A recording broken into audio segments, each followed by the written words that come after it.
So 2016 நம்மளோட 4th client நீங்கள். இப்போ 2024 இப்போ வரைக்கும் நம்ம கூட ட்ராவல் பண்ணிட்டு இருக்கீங்க. நம்மளோட ப்ரீமியம் கிளைண்ட் நீங்கள். ஸோ நம்மளோட சர்வீசஸ் பற்றியும் இந்த ஜேர்னி பற்றியும் கொஞ்சம் நம்மளோட ஃபாலோவர்ஸ்க்கு எல்லாம் கொஞ்சம் சொன்னீங்கன்னா ஹெல்ப்ஃபுல்லாக இருக்கும். ஓகே, இந்தியா ஃப்ளோட்ஸும் டிஏ ஈவெண்ட்ஸும் ஒரு ஜேர்னி வந்து ரொம்ப இன்ட்ரெஸ்டிங்கான ஒரு 2016 வந்துட்டு அப்போ தான் வந்து இந்த டிஜிட்டல் மார்க்கெட்டிங்கிறது வந்து கொஞ்சம் கொஞ்சமாக பூமாக எல்லாருக்கும் தெரிய ஆரம்பிச்சிட்டு இருந்துச்சு. அப்போ இந்தியா ஃப்ளோட்ஸ் தினேஷ் வந்து எங்களை அப்ரோச் பண்ணார். இந்த மாதிரி டிஜிட்டல் மார்க்கெட்டிங் பண்ணுறோன்றப்ப எனக்கு அதில் பெருசாக வந்துட்டு ஒரு ஐடியா இல்லை. பட் கொஞ்சம் கொஞ்சமாக நாங்கள் பேசி 2 பேருக்கு ஒரு அண்டர்ஸ்டாண்டிங் வர ஆரம்பிச்சதுக்கப்புறம் சரி பண்ணி தான் பார்ப்போமே அப்படின்னு சொல்லிட்டு நாங்கள் பண்ண ஆரம்பிச்சோம்.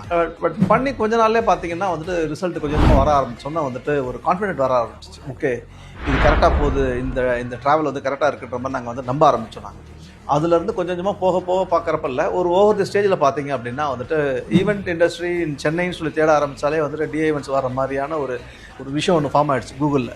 அதுக்கு ரொம்ப முக்கியமான காரணம் வந்துட்டு இந்தியா ஃப்ளோட்ஸ் தான். அதில் வந்துட்டு மாற்று கருத்தே இல்லை. அங்கே இருந்து போகிறப்ப எல்லா இடத்துக்குமே வந்துட்டு ஒரு கிளைண்ட்டுமே தேட ஆரம்பிக்கிறப்போ வந்து எனக்கு பிஸ்னஸ் நிறைய ஸ்டார்ட் ஆக ஆரம்பிச்சு. இந்த சக்ஸஸ்க்கு பின்னாடி வந்துட்டு இந்தியா ஃப்ளோட்ஸும் கூகுளும் இருக்கிறாங்கன்றதை வந்து நாங்கள் நம்ப ஆரம்பிச்சோம். So thanks to India floats, thanks to Google.